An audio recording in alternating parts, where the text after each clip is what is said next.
Okay, let's try something just for a second. Notice maybe the feeling of your tongue resting in your mouth, or maybe suddenly you're aware of your breathing, how it feels kind of manual now. Could even be the edges of your nose you see, or just, the weight of your clothes. And now I've said it. It's hard to stop noticing, isn't it? And then there's that little creep of fear, right? That thought, oh no, what if I can never unnotice this? Feels like a switch flip when you can't flip back. Yeah, and what's really fascinating here, that initial awareness, that's not actually the problem. The real issue is that fear that sneaks in right after, the one telling you you're stuck. And honestly, millions of people live with exacts. They're caught in this loop, constantly monitoring their own bodies, just desperate to get back to when breathing was automatic, or blinking just happened. But listen, you're not imagining it, you're not being dramatic, and you are definitely not losing your mind. What you're going through, it has a name, it has a pattern, and crucially, there's a way through it.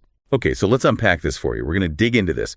Drawing on that YouTube source you sent over, you're monitoring every sensation, reset attention, by night drive. Our mission here is to really understand what's going on and find that path to freedom, which, as you'll see, is maybe not what you'd expect. Yeah. So let's go back to those feelings, that sudden manual breathing or needing permission to blink. Does that ring a bell for you listening? It's like your body's suddenly this machine you have to drive yourself. And it seems like the harder we try not to notice, the worse it gets. There's an analogy for that, isn't there? Something about elephants. Oh, absolutely. That's a perfect way to put it. And yeah, the classic example is the pink elephant. Yeah. If I say, whatever you do, don't think about a pink elephant, what immediately pops into your head? A pink elephant every time. Exactly. And our minds do the same thing with these. You try really hard not to notice your breathing. Suddenly, every breath sounds like a loudspeaker in your head. You fight noticing you're blinking. Each one feels like a deliberate action. The more you resist the awareness, the stronger it seems to become. So it's not like our brain is broken. It's trying to help, but just going about it the wrong way. Precisely. It's not a flaw. Your brain is actually doing its job, or what it thinks its job is, which is protecting you from a threat. The moment you label a sensation, breathing, blinking, whatever, as dangerous or wrong, your brain's alarm system kicks and thinks, okay, danger, better keep this in the spotlight, constant monitoring required. But here's the crucial insight. Connecting it to the bigger picture. The sensation, it was never the actual threat. It's the fear about the sensation that's causing all the suffering. That's such an important distinction. The fear, not the feeling, okay? And we often feed that fear without even realizing. Let's try another now. Imagine your attention is like a spotlight in the dark. Normally it moves around smoothly, illuminating someone talk to you, you're having a relevant body signal, but then bang, anxiety. And that spotlight gets stuck, frozen in one spot. Could be your heart breathing, that feeling of swallowing. What do? Panic, grab the controls, trying to force the light, yank, pull it. The harder we try, the more jammed we get. All that effort just creates friction. Heat. It turns what might have been a small glitch into this feeling of a total system. So what's going on in the brain when this spotlight? Yeah, that's a great way to visualize it. And brain research gives us some clues. We have these attention networks, right? Broadly, one focuses internally, thoughts, feelings, body sensation. Another focuses externally, sights, sounds, the world around us. Usually there's a smooth trade-off. When you need to focus outside, the internal chatter quiets down. But with this kind of anxiety, that switching mechanism seems to get, disrupted. The internal monitoring network becomes overactive.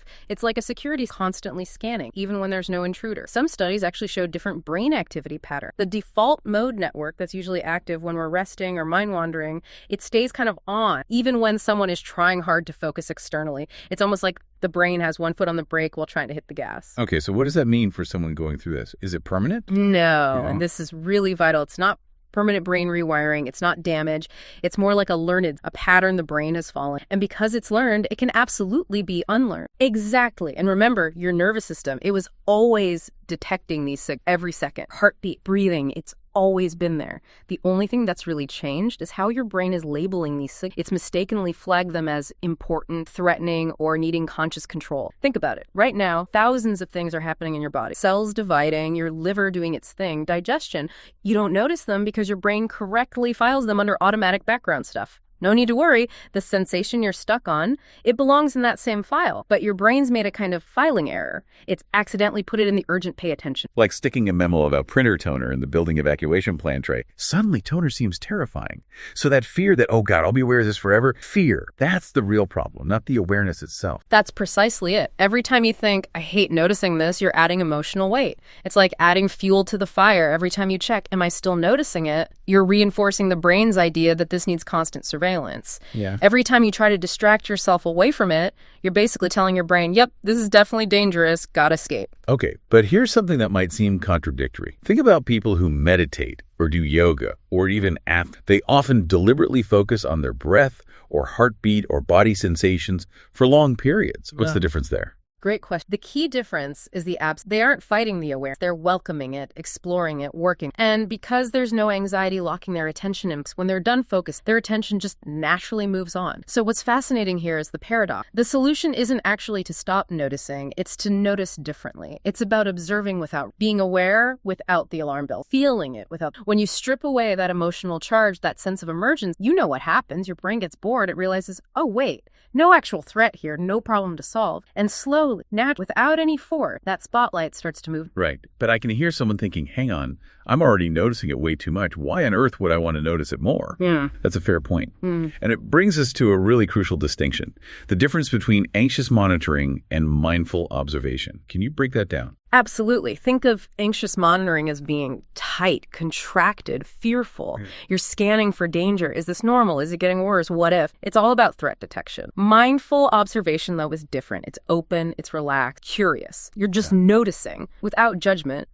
What does this actually feel like? Where is it strongest? Does it change? So one ramps up the anxiety, the other kind of diffuses it through understanding. Exactly right. Cognitive behavioral approaches really highlight your thoughts about a sensation often dictate your emotional reaction more than the sensation itself. Like, imagine your heart. If you think, oh no, heart attack, you'll feel panic. If you think, oh, I just ran up the stairs, you probably won't feel scared at all. Same physical, wholly different emotional response based on your Right now, the interpretation of being aware of your body is like catastrophe. It's awful, it'll never end, I'm broke. But these are fears talking, not facts. They feel real, but they're predictions fueled by anxiety. Look at the objective evidence. Have there been moments, even tiny ones, where you forgot about, where your attention... Probably, yeah. Even if just for a second. Those moments prove it. Your attention isn't permanently glued down. It's just being held there. Okay, so let's get practical. How does someone start to loosen that fear's grip? You mentioned noticing differently, like an exercise. Yes, a really powerful, though maybe counterintuitive, set aside just 5 minutes. Intentionally focus on the sensation that bothers. But here's the shift. Approach it like a science. Get curious, not like a prisoner trying to break out. So if it's breathing, don't just notice that you're breathing. Explore it. What's the temperature of the air? Where does the movement happen? Chest, belly? Both. Is there a pause between breaths? Approaching it with curiosity instead of dread. You're basically retraining your brain's response. That's a great way to think about it. You're not making it worse. You're changing the relationship. This is essentially a form of exposure and response prevention, ER. You expose yourself to the feared thing, the sensation, the awareness, but you prevent the usual panic, resistance, trying. Now, honest, your anxiety will probably spike at first. Your mind might yell, this is wrong, stop this. That sounds tough. It can be initially, but if you stick with it, gently bringing curiosity back again and again, something starts to shift. The emotional charge starts to feel less like a threat and more like just a feeling. Another really helpful angle comes from acceptance and commitment therapy, or ACE. It's about learning to make room for difficult experiences while still doing what matters. So yeah, maybe you are aware of swallowing while you're reading this chapter. Can you let that awareness be there in the background while you continue reading? Can you notice you're blinking during a conversation, but still focus on what your friend... The goal isn't to make the sensation vanish first. It's to live your life alongside. That idea of making room or carrying the experience,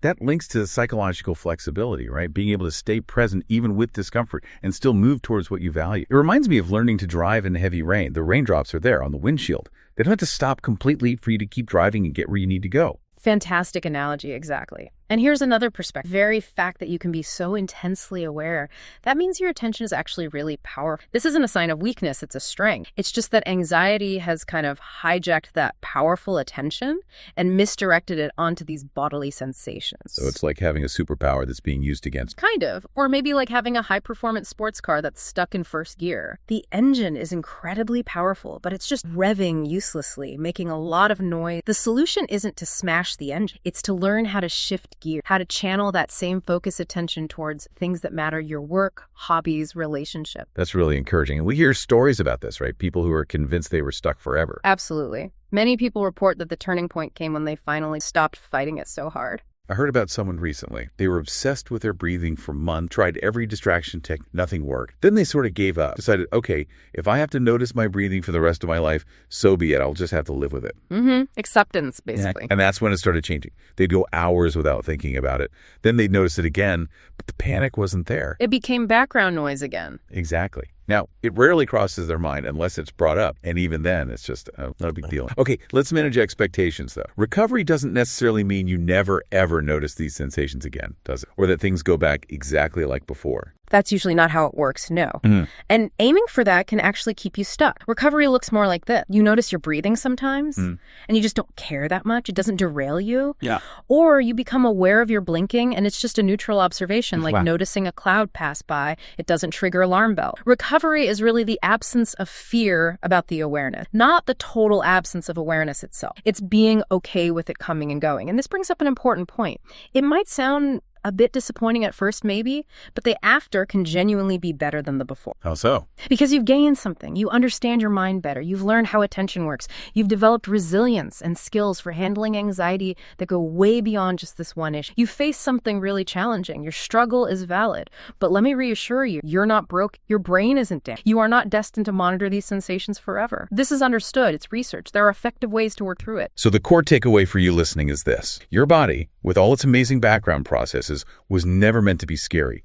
Your heartbeat, your breathing, blinking. These aren't enemies. They're just the quiet, steady rhythms of being alive, the background music. And if that music gets turned up way too loud, there are volume controls. And crucially, those controls work differently than you might think. Not by force, not by fighting it, but by changing how you listen to it. You might still be noticing that sensation right now, and that's okay. Relief isn't about instantly silencing it. It's about starting to shift your relationship with the awareness, moving it from terrifying enemy towards neutral, then acceptable, maybe eventually unimportant. Every small shift counts. Your attention genuinely wants to flow.